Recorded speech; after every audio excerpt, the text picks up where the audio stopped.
Hey guys, what's up my beautiful people? Welcome back to another Talk with Bliss section. My name is Blessing and here on this channel we talk about everything aviation. See, I'm so excited because it's been a long time I sat down and made video like this, and yeah, it feels good to be back on the screen again. If you've not subscribed, please do well to hit that subscribe button and do not forget to turn on the notification bell so you get notified anytime I release a new video.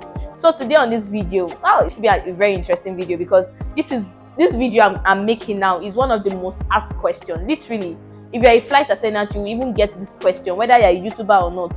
A lot of people must surely ask this question, which is, what is the salary of a flight attendant? How is the pay like? Stuff like that. And of course, you do not expect me to come and tell you my salary, right? But then I found a way around it. So on this video today, I'm going to be telling you about the paycheck of a flight attendant. I will be doing like a breakdown on it. I'll explain it, how it works, because yeah, our salary, the way we are being paid is like every other company, but there's a difference in the way we are being paid, being in the flying sectors, okay? And also, I'll be answering one particular question, and this is the question I'll be working with, which is, will I make enough money working as a flight attendant? Someone asked me that question, and I'll be working with that question today. Also, I'll be laying the foundation, and lastly, I'll be telling you how to manage your money working as a flight attendant. Not just as a flight attendant, if you earn salary, if you are a person generally, I think this is going to be very needful to you. And I would like to put out a disclaimer. I'm not a financial expert. I don't know much about finance. I'm still learning myself, okay? But before I started working, I did not really have knowledge about finance and all of that. So I had to learn some things from experience. I would like to just share some of all of that with us. So guys, you can see it's a whole lot of package. Keep on watching. If you really want to know all of this, keep on watching. And let's jump right into the video. Aviation industry as a whole, especially if you're in the flying sector, it's a very, very sensitive area. It's sensitive in the sense that something little can make you stop flying, like issue of you having a terminal disease, issue of you, like maybe you have an accident, you broke your leg. I'm not saying that will be your portion, especially if you're a lady. When you start working and you're not married, by the time you get married and you want to start having kids, so once you are pregnant, you cannot fly. There are a lot of factors that can hinder you from flying. And I'm not saying it's not a long-term job, but it's not a long-term job for everyone. That's just the truth. As sad as it can sound, it's not a long-term job for everyone. It has been a long-term job for some people. You see them, they flee for 40 years. For some people, it's not a long-term job. It's not something that you just depend on. You take it as your only source of income. You don't have an identity outside the fact that you're a flight attendant. Who are you? Do you understand? You need to have your own identity, your own personality. You need to have who you are. You need to have something else that you can depend on. So not just in the aviation sector. If you're a salary earner generally, I think it's not wise for you to depend only on where you work. Okay, you need to have to set up something for yourself. Okay, so to answer this question, which is, will I make enough money working as a flight attendant? The truth is that you are going to make money anywhere you're working. Even if you're receiving 20,000 naira is money, you are going to make money. But you see that word enough, I think this is a question that should be answered individually. It depends on who you are. You are the only one that know your target. You are the only one that know your budget. You are the only one that know what you call enough. Okay, trust me, some people are very okay with the bare minimum. I've spoken to people and I've had people, oh God, let me just be receiving 50,000 naira, that's enough for my life. Left for me, I will tell you that you are not going to make enough money working as a salary earner. For my own aspect, for my own angle, I don't believe you're going to make enough money when you work as a salary earner, because if you start working initially, that money might be enough for you, but as time goes on, that money stops being enough, and you need to have something. You need to have something doing. Do you understand? So left for me, I will say you will make money, but you see that enough, it's like an individual stuff for you to answer. So guys, like I said earlier on, I'm not a financial expert, but at this point, I would like to first of all talk about how you manage your money before we go down to the paycheck of a flight attendant. So first and foremost, this is my rule, which is, don't live above your standard. This is very important. Like, let me give you an instance. Imagine you are receiving 50,000 naira. I don't know, I've been using 50,000 naira as an example in all my videos, but then imagine you are receiving 50,000 naira and you struggle so hard to get a phone of 400,000. And that particular phone you got now, it's not like you want to use that phone to make more money. You just got the phone, maybe for the show of it, or just to know that, oh, I have this phone, this particular phone. Can you see that? That is not wise. You're trying to like live above your standard, and just be very careful starting up a lifestyle you cannot maintain. You need to avoid unnecessary competition. It happens. You see somebody trying to oppress you. You are the one that even want to get oppressed, honestly. Because I'm a kind of person that if I have a particular set of friends and I realize that they are making me rush myself, or they are kind of putting an oppression on me, I tend to avoid them, not because they are bad. It's not about them, but about me. I give them space. I like to do things at my own pace. You don't have to let people set a standard for you on how you should live your life. Like, let me give you an instance again. When I first started working, I was using an Android phone, and I had a lot of people come and tell me, if I was you, if I was the one doing this kind of your job, if I don't change my phone since, a lot of stuff like that. But then, that is them. I'm not going to let someone be the one to set a standard for me on how to live my life. I know what I want. I know my own budget. I know what I'm working towards. And I'm not someone that live in the moment. And that's an advice I'll give you. Like, you should also think of tomorrow. You don't just live, okay, as the money is coming, I'm spending it, I'm living in the moment. You have to kind of have something for rainy days. Do you get my point? So when they were saying that, I looked at it, okay, if I change my phone now, this phone is doing everything I want. But if I change my phone now, what do I want to use that phone for? I changed my phone when I realized that, okay, I needed to start up a YouTube channel, and I need a phone that can be able, like, do you understand my point? So that's what I'm trying to drive. You need to avoid unnecessary competition. Don't let people set standard for you on how you should live. The second thing that you can do to manage your money is by investing and saving and putting it together. And also, I would like to add, together with investing and saving, also use having a business. But the truth is that business is not for everyone. That's one thing I got to find out. You see, a lot of advice is out there. You need to start up a business. You need to start up a business. But the truth is that business is not for everyone. That's why I'm mixing both starting up a business or having a second means of income, investing and saving, and putting it all together. Pick the one that works for you, okay? You need to, like, not just, like I said, don't just spend all your money. You need to save. It's very important, saving. You need to save for rainy days. Anything can happen. Anything can freaking happen. Like, where you work, anything can happen to you. So you need to save for rainy days.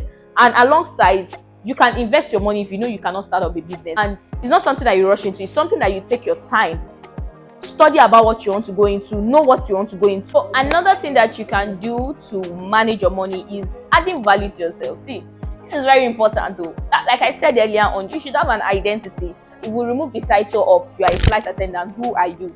You need to not, like, sit down in the where you are, like, be comfortable with where you are. You should always crave for expansion.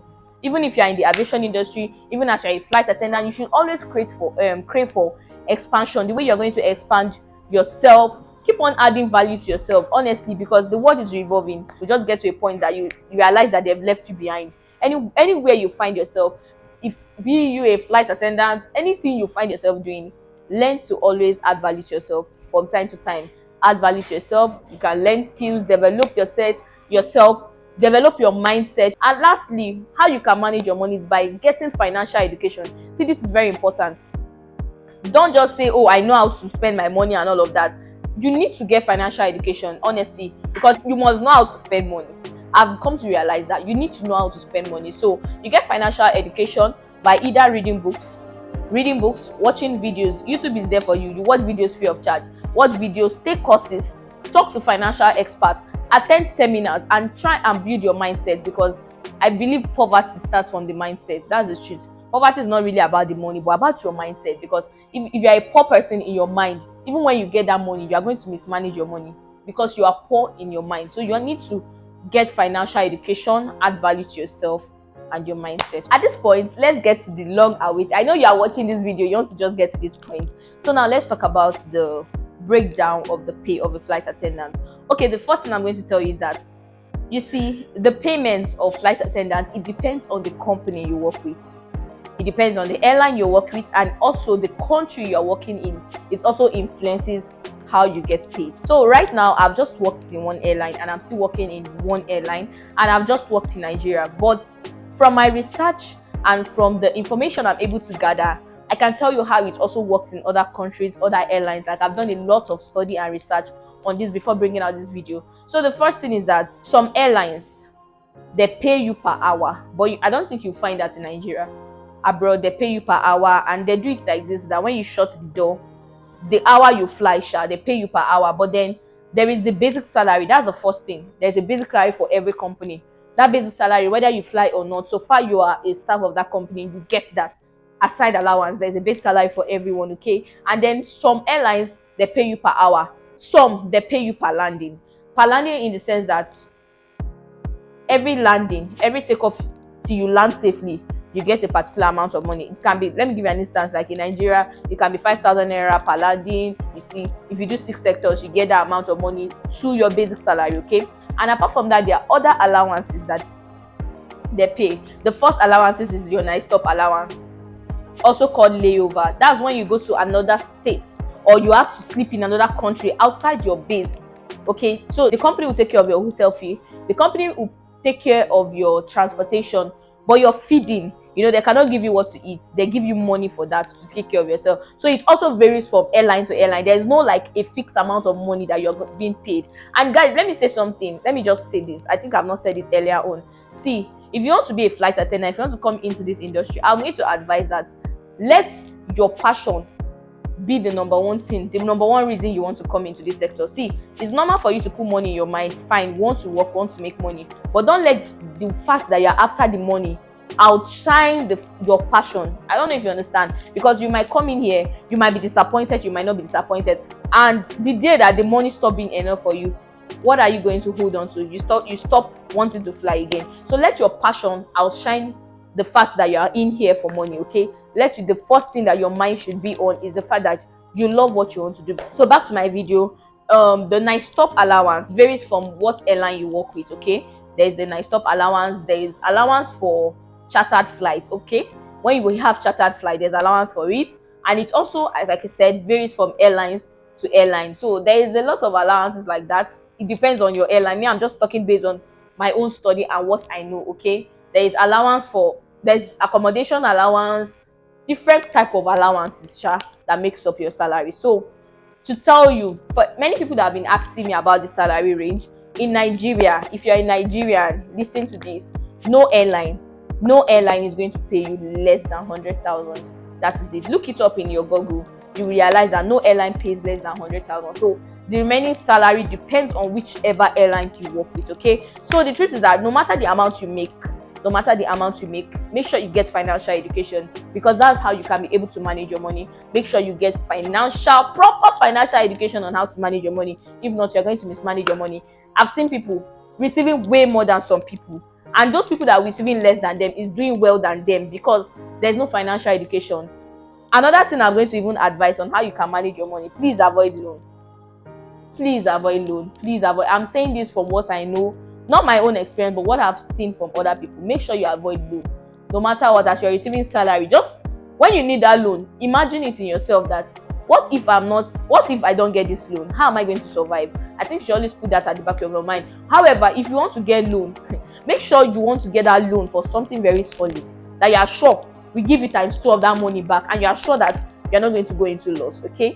Thank you so much for watching this video to the very end. I think I'm able to answer your question on your mind, and I hope you learned 1 or 2 from this video. Thank you so much for watching, and see you in my next video.